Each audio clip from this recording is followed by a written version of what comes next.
Imagine que você mora em uma vila muito pequena, onde existe apenas uma única padaria. Para chegar nessa padaria, todos os moradores precisam passar por um corredor muito estreito, entre dois muros altos. Agora, imagine que, de repente, um vizinho mal-humorado resolve colocar um portão bem no meio desse corredor e decide quem passa e quem não passa.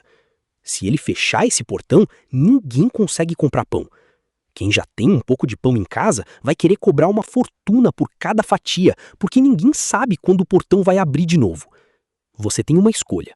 Ou gasta todas as suas economias agora para estocar pão e não passar fome, ou confia que o portão vai abrir logo e tenta manter a calma. Esse corredor estreito existe de verdade, mas ele não fica na sua vila. Ele fica em um lugar chamado Oriente Médio e se chama Estreito de Hormuz. Ele é um pequeno pedaço de mar, espremido entre montanhas de areia e rocha, por onde passa boa parte de toda a energia que faz o mundo girar. Se aquele portão de água se fecha, ou se alguém ameaça colocar um cadeado nele, um efeito dominó começa a acontecer. Atravessa oceanos e chega direto na sua carteira, no preço da sua gasolina e até no rendimento daquela sua aplicação que você olha todo mês no celular. Nós costumamos achar que o que acontece do outro lado do planeta não tem nada a ver com a nossa vida. Mas o mundo é como uma grande teia de aranha. Se você puxa um fio na ponta esquerda, a ponta direita vibra. Hoje, nós vamos entender por que esse pedaço de mar é tão importante para o seu futuro e como você deve reagir quando ouvir nos jornais que as coisas por lá estão ficando complicadas. Para entender por que esse estreito de mar é tão importante, pense no dinheiro e na economia como se fossem uma grande horta. Para a horta crescer, você precisa de sol, água e ferramentas. No nosso mundo moderno, a ferramenta principal, aquela que move os tratores, os caminhões que levam a comida e as máquinas das fábricas, é o petróleo. O petróleo é como se fosse a bateria do mundo. Sem ele, quase nada sai do lugar. Agora, imagine que 1/4 de toda a bateria que o mundo usa para funcionar precisa passar obrigatoriamente por aquele corredor estreito que mencionamos antes.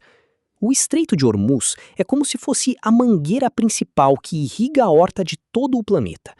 Se alguém pisa nessa mangueira, o fluxo de água diminui.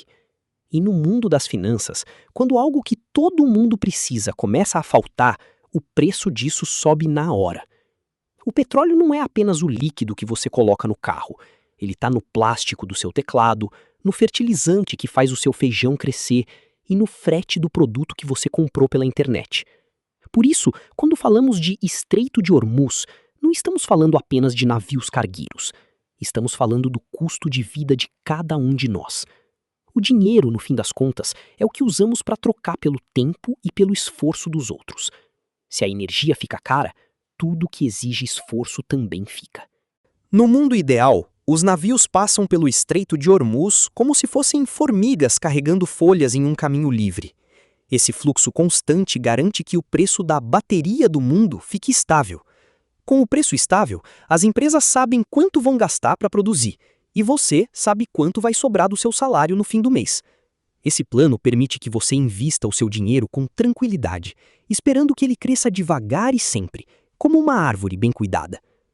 Mas, às vezes, o medo aparece. Basta um boato de que o portão do corredor será fechado para que o caos comece. Acompanhe comigo o caminho que o seu dinheiro faz nessa hora. Primeiro, o fechamento do estreito faz o preço do petróleo subir muito rápido. Como tudo depende de transporte, o monstro que encolhe o dinheiro, que as pessoas chamam de inflação, acorda. O pão fica mais caro, o frete fica mais caro e a sua nota de R$ 100 começa a comprar menos coisas do que comprava ontem. Para tentar espantar esse monstro e fazer as pessoas pararem de gastar tanto para os preços não subirem mais, o dono do dinheiro, o Banco Central, toma uma decisão. Ele aumenta o aluguel do dinheiro. É o que chamamos de juros. Quando o aluguel do dinheiro fica mais caro, as pessoas e as empresas pegam menos empréstimos e a economia desacelera. É aqui que os seus investimentos sentem o golpe. Quando o aluguel do dinheiro, os juros futuros, sobe, as pessoas ficam com medo de investir em coisas arriscadas, como a bolsa de valores. Elas pensam, Por que vou correr o risco de ter uma loja se posso ganhar um bom aluguel apenas deixando meu dinheiro guardado em um cofre seguro? Então, elas vendem suas fatias de empresas, as ações, e o preço da bolsa cai. Na renda fixa, que é como se fosse um contrato de empréstimo que você faz, as coisas também balançam, porque os contratos antigos perdem valor diante dos novos contratos que pagam juros mais altos. Nesse momento, o investidor olha para a tela do celular e vê tudo ficando vermelho. O coração dispara. A pressa e o medo começam a falar mais alto que a lógica. Muitas pessoas cometem o erro de vender tudo quando os preços estão baixos, com medo de perderem o que restou. Elas transformam um susto passageiro em um prejuízo real. Elas esquecem que a mangueira pode estar apertada agora, mas o mundo sempre dá um jeito de buscar água em outro lugar ou de desentortar a mangueira. Aqui entra a grande diferença entre dois tipos de pessoas: o investidor de longo prazo e o especulador, também conhecido como trader. O investidor de longo prazo é como um agricultor paciente. Ele sabe que haverá anos de seca e anos de muita chuva. Ele não arranca suas plantas só porque uma tempestade está passando. Ele sabe que o valor das empresas não sumiu. Apenas o preço momentâneo caiu por causa do susto. O que ele deve fazer?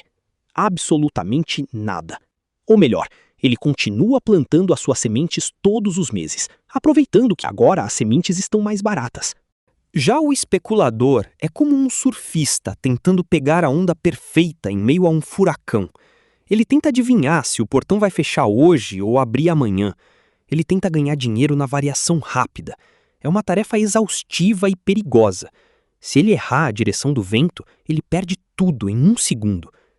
Enquanto o investidor dorme, o especulador fica vidrado em notícias, tentando ser mais esperto que milhões de computadores que fazem a mesma coisa.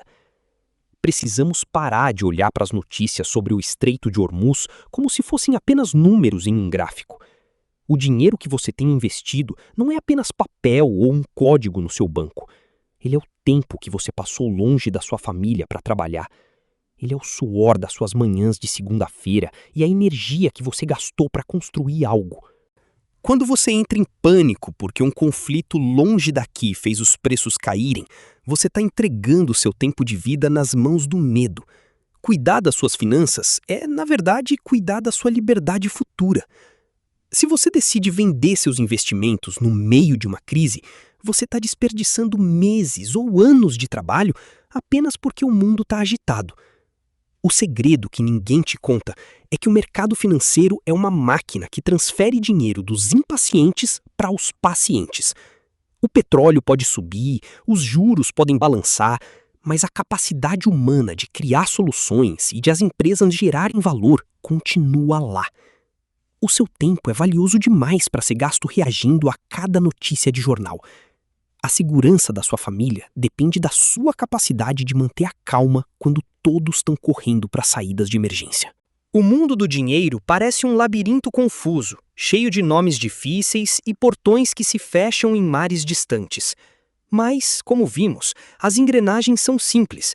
O medo encarece as coisas e o tempo cura o medo.